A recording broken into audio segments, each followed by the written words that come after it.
Sprixie Show! Welcome to the first episode of the Sprixie Show.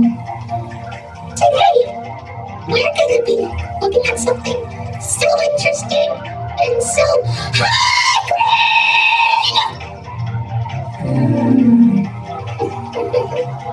Oopsies. Never mind. So, do you know what we're going to be doing today? A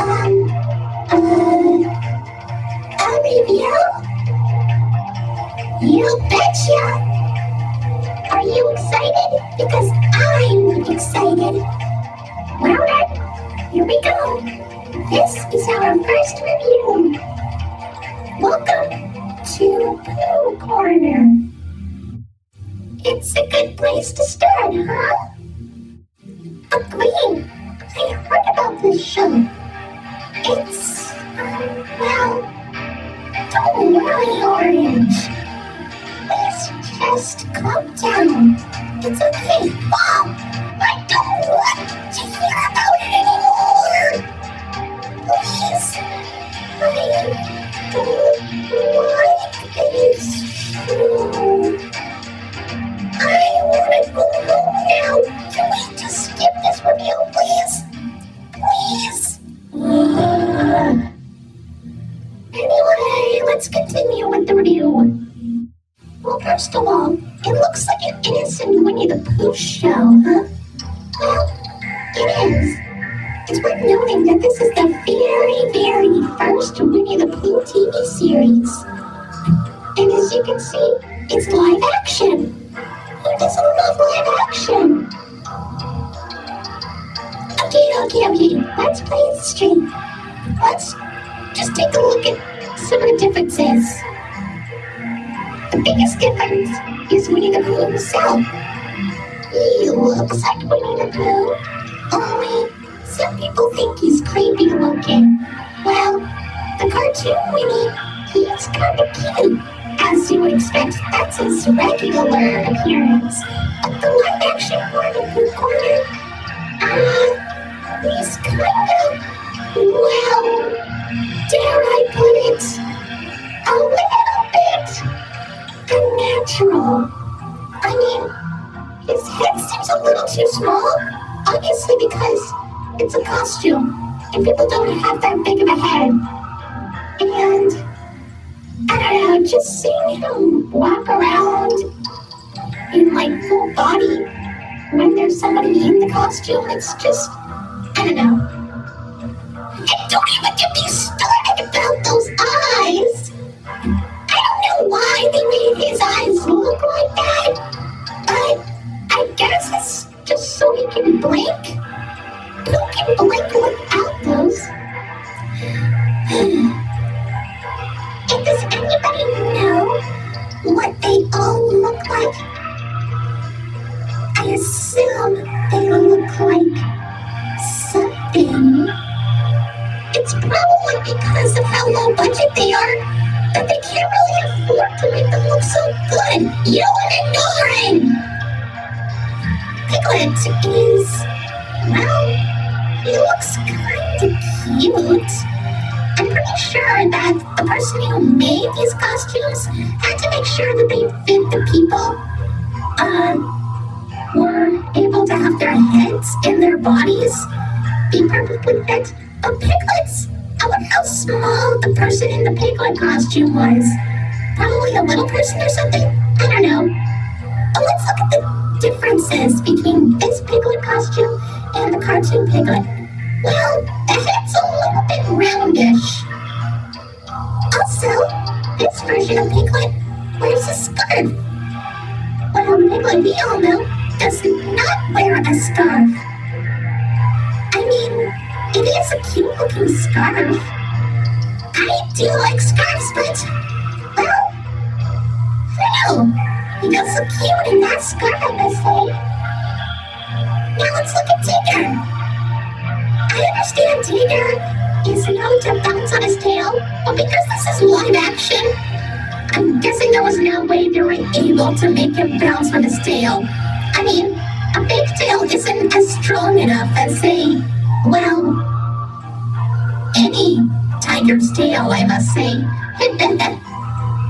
Also, I think that he's a little too, dare I say, quick. But you know what? I guess that's what makes Sticker funny. He's supposed to be really energetic. He's kinda cool here. He's really in character. The only difference is that instead of a pink nose, he has a black nose. I don't know, maybe they didn't have enough pink fabric to make the nose when they were making the costumes. Oh well. Now as for Eeyore, he is considered to be, well, an old gray donkey. As he is. But the thing is about this version of Eeyore is that he's less depressed and more cheerful. Also, I don't know if this is tied to any of the other stuff, but he really likes to eat thistles. I mean, thistles are plants, so I guess maybe they kind of put that into the actual Pooh stuff, but I guess that we've never really had that information, and we've only heard it here. Also, how does the Eeyore costume work? So for Kanga, I understand Kanga is kind of the female in the Winnie the Pooh cast. I've just seen the live-action version of Kanga. Well, in Welcome to Pooh Corner form. She kind of looks a little bit like the, alright, let's move on. Roo is, he's actually kind of cute. And that's all. Moving on.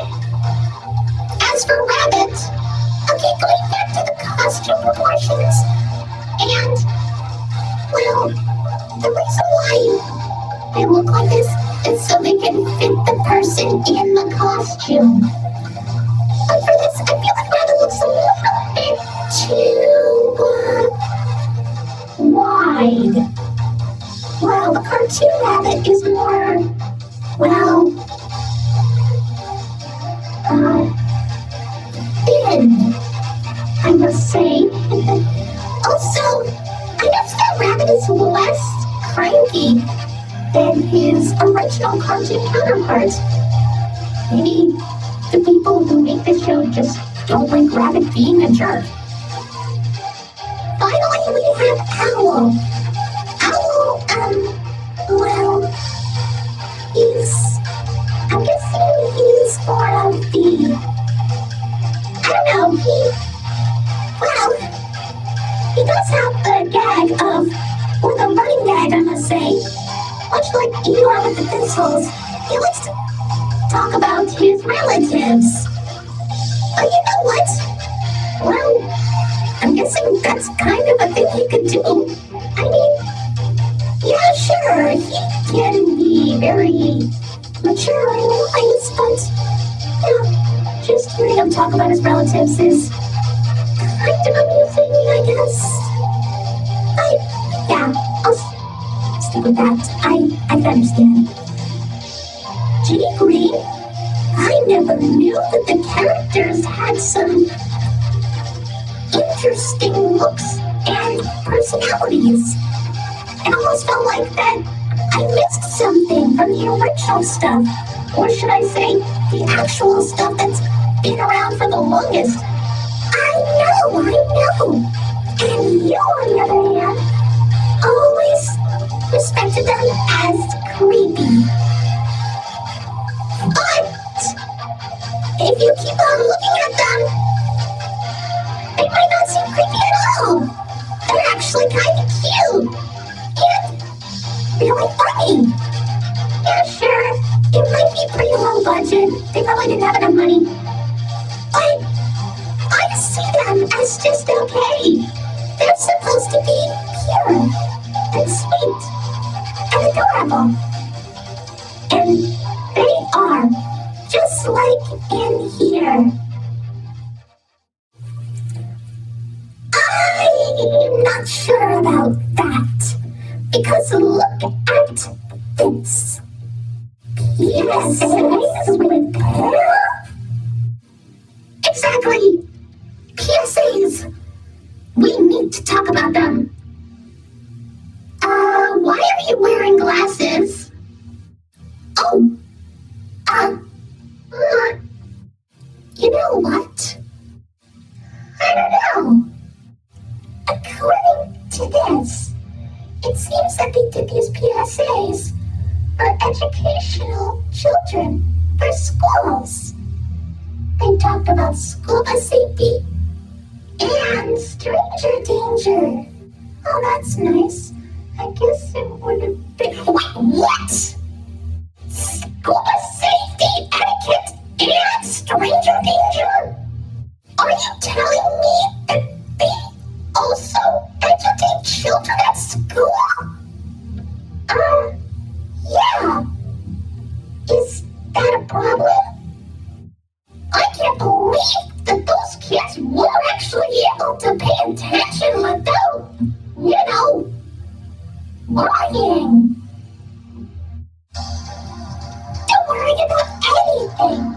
You see, Pooh's Great School Bus Adventure is a 13-minute long PSA that was released, I believe, in 1984. It taught children all about proper school bus etiquette. Well, what the plot is that the gang boards the school bus to deliver a forgotten school lunch to Christopher Robin, which I believe is the only time he was ever addressed to in the show. Anyway, while on the bus, they talk about what to do and what not to do in terms of school bus safety. This includes not running in front of the bus, not going under the bus, and don't eat or drink on the bus.